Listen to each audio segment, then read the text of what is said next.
So like, oh, yay. Sunday, Okay. I'll be around if we have Perfect. time to do anything. Excellent. That sounds great. All right. So, are we ready? I think we're ready. I think we're ready. Okay, a little countdown, a little fun warm-up episode. This will be a short one. All right, let's do this. Let's do this. Hey. Hello, good morning. Good morning, good afternoon, Whenever you listen. I'm Naomi. I'm Liz. And we're the Run Galloway girls. And we are so excited to come with you with a Happy New Year resolution episode. Yes.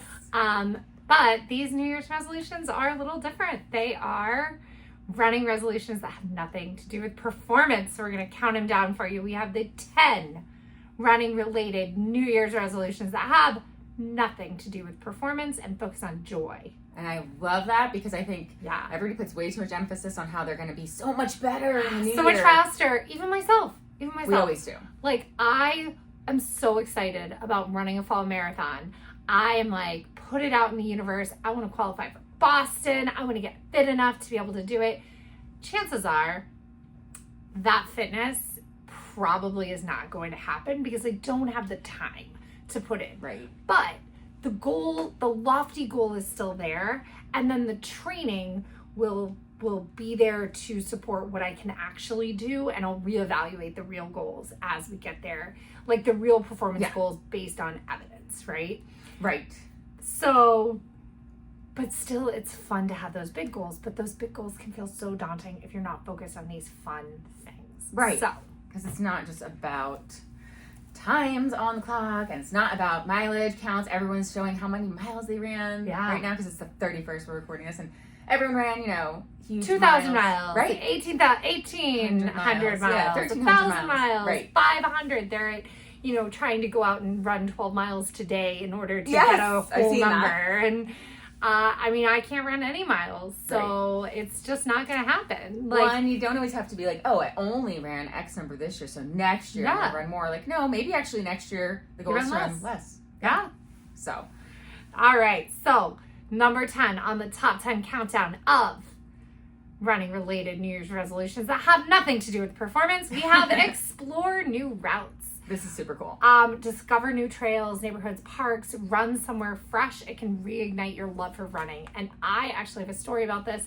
Back in 2019, I was feeling fall training was just, it was the fall of fun and I had signed up for everything. Naomi was pregnant and I was just feeling burned out.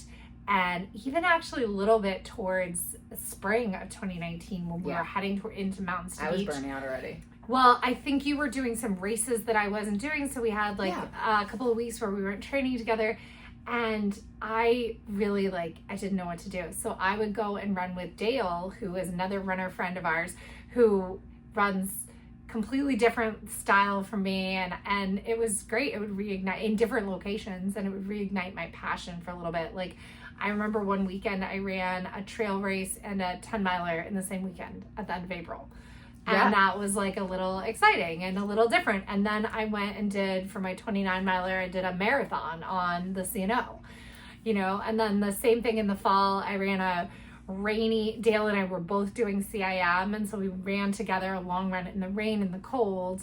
And it was just different. And then, that fall, I think you would come and join for some of them, but I was running a lot solo. I was running but I was driving out to Leesburg to meet people to run. Yeah. And I was just running everywhere. And that really kept it exciting. So. Yeah. Well, running with people always does. But then, even if you don't have a group to run with, I know in Strava, they have ways to find routes in your area. And Strava, by the way, we pay for membership, but it's free for regular people. You don't have to pay. Garmin has routes. Garmin has routes now. Yes. Too. So there's ways to find routes other people have created, and that way you can shake it up a little bit. And speaking of, number 9, support another runner. So make it not about yourself. Yeah. How can you do that? You can cheer someone on in a race. So go support them at their race. You can offer encouragement during training, like giving, like you obviously do by coaching or free coaching that you're providing and giving tips and advice. And of course, being a pacing buddy and going out and finding someone who you can pace at their pace for a race. That's much fun. My favorite way to run a race is for somebody else. That's absolutely my favorite way to run. It's And best. even in a training run doesn't have, like sometimes people want help with that. I've Yeah. had runs where people are just like, I haven't done this distance before, and I'll help get them to the distance. Yeah. Even if you're not necessarily worried about time, just because they need the support. So that's the best. Okay, number 8, resolve to fuel your body well. I know we talked a little bit about this when we were talking about Naomi's breakthrough marathon recently, but like fueling is the key. Fueling has changed So much. It's changed you from like a 3-hour fail runner. Yes, At 3 hitting the wall. hours, Naomi, no matter what pace we ran at 3 hours, she was feeling nauseous. It was the nausea. Yeah, like it was a wall that wasn't just like cramps in your legs. It was like a nausea wall. Yeah. And obviously like a slow down wall too. Like, and so the difference is, taking on so much fuel, and that's obviously during your runs, but also, all throughout the day. All throughout the day. Your recovery is so important. I've gotten really big on getting home and immediately making some big meal. And so now it's like, instead, I used to be where, your appetite's suppressed. Yeah, you and that's, maybe that's a young runner thing, like to let that appetite suppressive nature of running, like suppress your appetite for a little bit, help keep you lean. Right. I get the allure of it Right. because but we've been there, we've done that. We need to move forward with healthy bodies that we fuel well and appreciate, that we'll be able to keep running well into our 70s, 80s, 90s, 100s. Yeah. Protein, super important. Yes. Super important for women before and after. Carbohydrate before cardio, protein before muscle building. I actually just had a protein shake. Nice. I've been having yogurt in the morning and then Same. yogurt and a granola bar in the morning with my coffee because I am not hungry in the morning. Yeah, So that's same. really hard for me.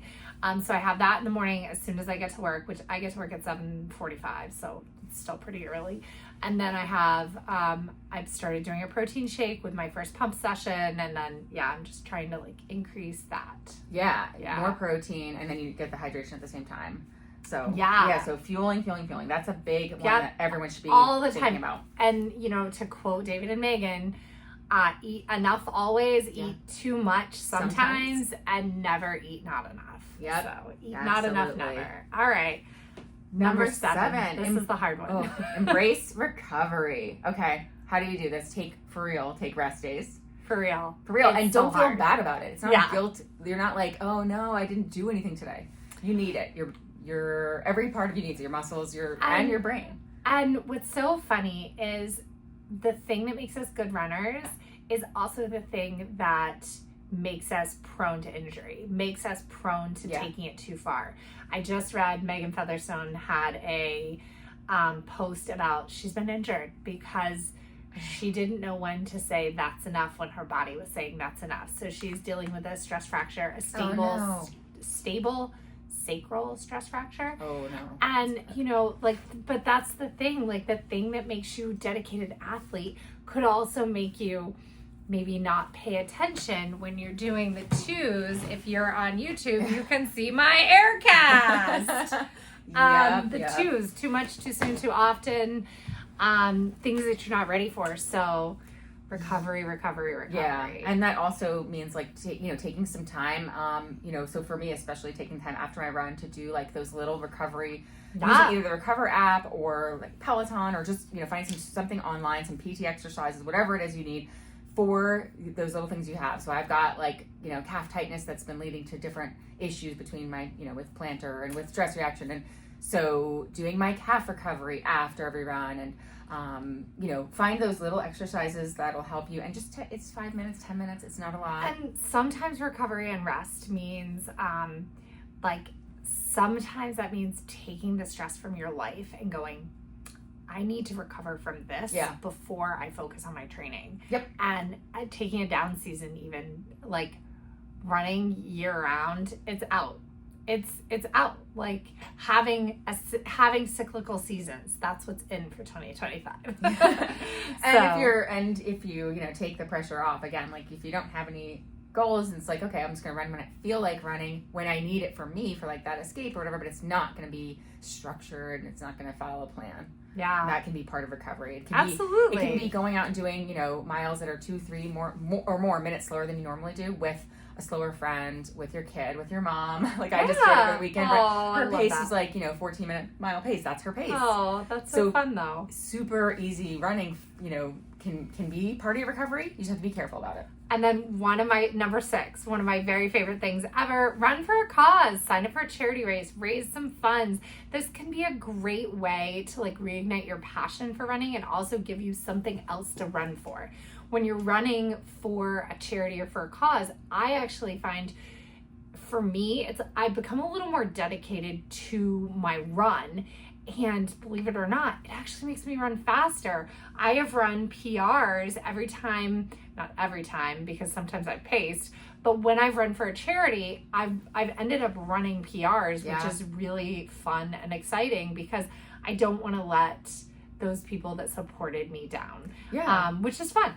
And it can also connect you into the community more. So you can, because you'll go and meet up with people at the events when you have like a charity, like Team in Training. Yeah. When you have a charity you're working with. I actually just wrote, I met LB Laura through Team in Training, and I just wrote her a plan for Princess, like a little cram plan for Princess. So, and I was like, what equipment do you have? So she's actually doing the Princess Challenge. And so I wrote her a 3-day-a-week running plan that just has back-to-backs with one other run a week, and then 2 optional cross-training days where they're 10 minutes of strength and then 20 minutes of either a walk, a spin, more strength, yoga, whatever. And so it's a nice 5-day-a-week plan. That's awesome. Be very doable because it's really 2 30-minute runs a week and then a long run schedule to get you up to be able to handle the 19.3 on race day. Right. I think that will be another episode we should talk about is 3-day plans because they really can work and you can do all kinds of things within a 3-day plan. Yeah. I actually find that with I did a Wednesday, Saturday, Sunday plan for marathons one year, and I actually was incredibly successful doing Wednesday, Saturday, Sunday. Yeah. So even without actually just kind of being an active person, not really having training on the other 4 days, and I had a breakthrough marathon that year. So because that was 2017. Yeah. So. Alrighty, so number 5, practice gratitude. So after each run, take a moment to appreciate what your body just did, what you accomplished, no matter what the pace was, the distance, like just, the fact that you are out there running. Find peace. Yeah. It's so funny. It says, I love saying practice gratitude. I think of gratitude as a practice. And I remember practicing gratitude one year, like grateful was my word of the year. I do a word of the year every year. And I was telling actually my ex at the time how I was coming up with things to be grateful for, even if it felt very rote and kind of robotic. Yeah. And it was like goofy that I was like, okay, I am grateful for this spoon so that I can eat my yogurt. Like if I didn't have anything else like big for the day. And he's like, I don't know, I think it should be bigger or better or whatever. And the funny thing is doing that little, like noticing those little things and practicing gratitude actually just made me a more grateful person in general. Yeah. And more thankful. And like I started to express my gratitude and thanks to people more often because I started noticing the tiny things and making an intention to do that. So yeah, no, that's so true. Like when you just kind of can be appreciative of everything in life, it really does. You start to really, it starts to really like become part of you where you're constantly, instead of taking everything for granted. And I'm going to apologize to the listeners of this episode. I thought that I turned off my notifications, but I've been getting texts throughout I don't the think episode. they'll show up that loud. But hopefully not. All right. Number 4. Oh. Number 4, keep a running journal. This is something I'm horrible at, but you're actually really good at it using Garmin, right? And Strava. I also use, Garmin, Strava, and I also use Instagram as my running journal. So sorry for all people who follow me on like Facebook or wherever and expect anything other than just running posts, but I post to my Instagram. It's a running journal, and then I post through to Facebook, and so it looks like all I care about is my runs. But that way I can look back at them. So I can scroll my Instagram and it can be my, this is what I was doing at this time last year. And it just gives me a way to look back. And so I usually try to put in, I don't record put every run in Instagram, but I do like, in Garmin or Strava, I try to put in what intervals I use or like if there was something about the run that I need to, call out. If it was freezing rain or if it was a stroller run.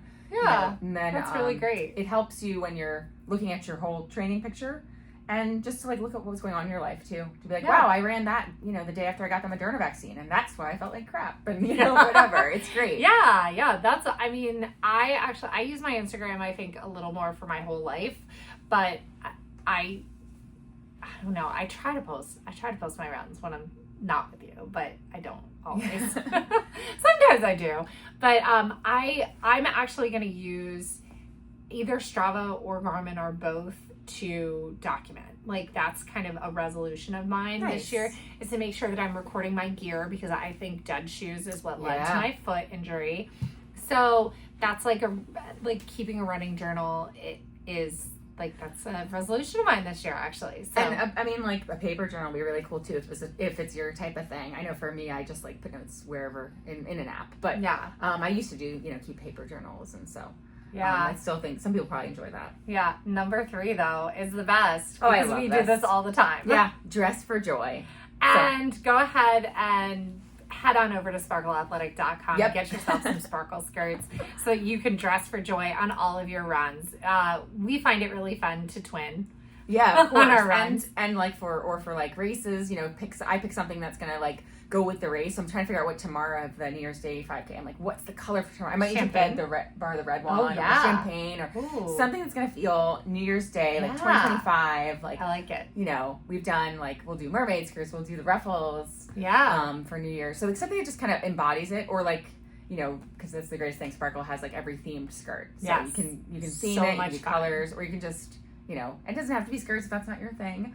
It could be good fun or running sunglasses. tops. It could be, hats or headbands. Right. There's so many ways to dress for joy. Bright colors are not just joyful, they're also safer. So when you're heading out for a run, make sure that you are dressed to be seen as well. So running for joy can dressing for joy can actually kind of help with that too. Yeah, just to make you feel good. All right. So number 2, celebrate those little things, whether it's the first mile of the year, the first rain of the year, dodging a rainstorm, running in the rain and having fun, spotting a rainbow. Find joy in the little moments, not just in what you're wearing, but in the little moments while you run. So if you get to run with a friend, that's always a joyful thing. Getting to sneak out a little bit and get a lunchtime run. When the sun's shining in the winter.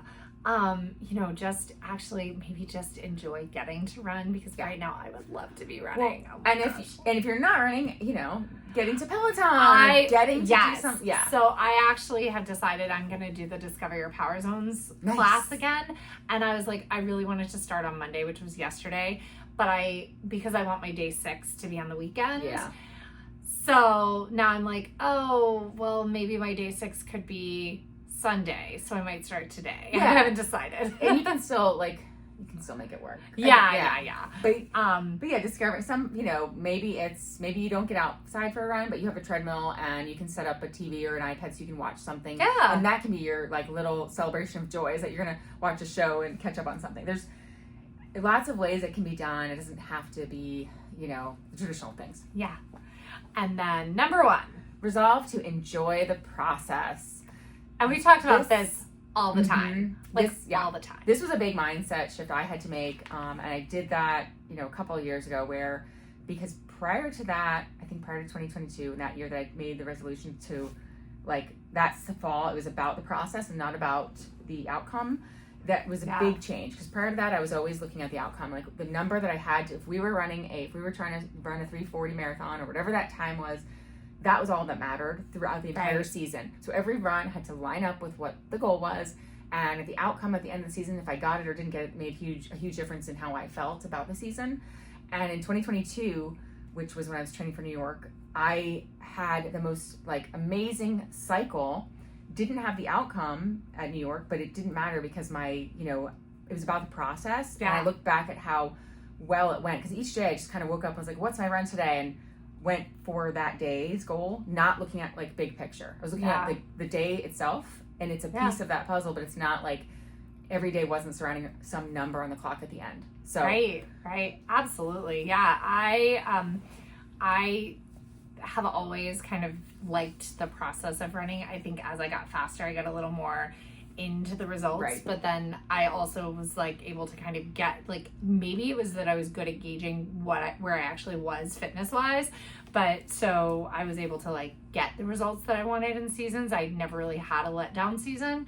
But yeah, it's incredibly hard right now to trust the process. But I was talking to somebody at work, everybody's like, oh my gosh, what happened to your foot? And I'm like, well, it's a stress fracture or at best a stress reaction, which is great.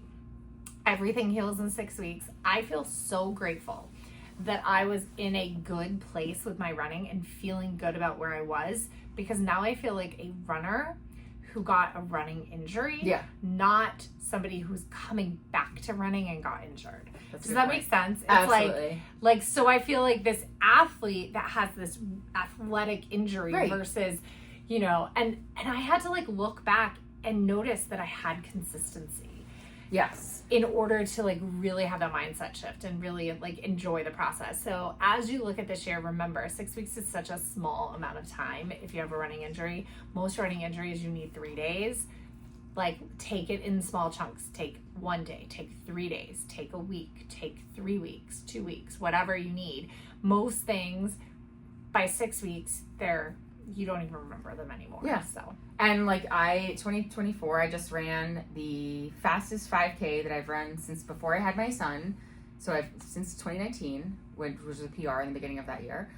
And not only that, it's the lowest mileage I've run since I had my son in a year. So it's not about necessarily having high mileage or having everything go right. I had 2 years of injury leading to, at the end of this 2 years of injury, I had the fastest 5K run in 5 years. So, it's definitely like, each little downturn doesn't mean anything for the long run. And actually sometimes it can end up, you can end up leaping back up a lot quicker than you think you're going to. Yeah. And like, you also have to trust your body too in the process, right? So when you're logging the miles on the way to a marathon, you will get faster if you're doing things like strides and you're working on your foot speed and your form. You are going to get faster at the shorter distances, even though you're logging slower miles. So just remember, like, fitness, it's not linear. It's like this wave.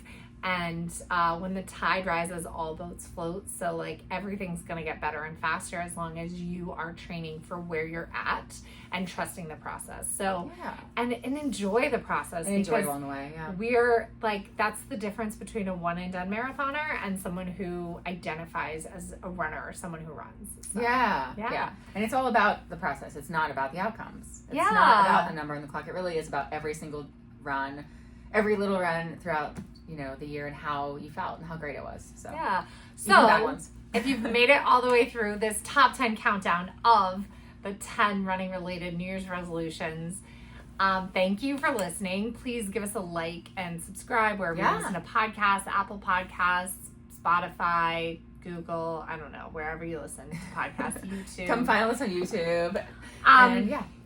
And make sure communicate with us. Find us on Instagram, Run Galloway Girls. Leave a comment with what your favorite or what your non-running related running New Year's resolution is. Non-running? A non-performance related. But a running, or it doesn't have to be running. Yeah. Just leave a comment with your New Year's resolution. We'd love that. Yeah, that'd be awesome. All right. Bye. Bye. That was a good little episode.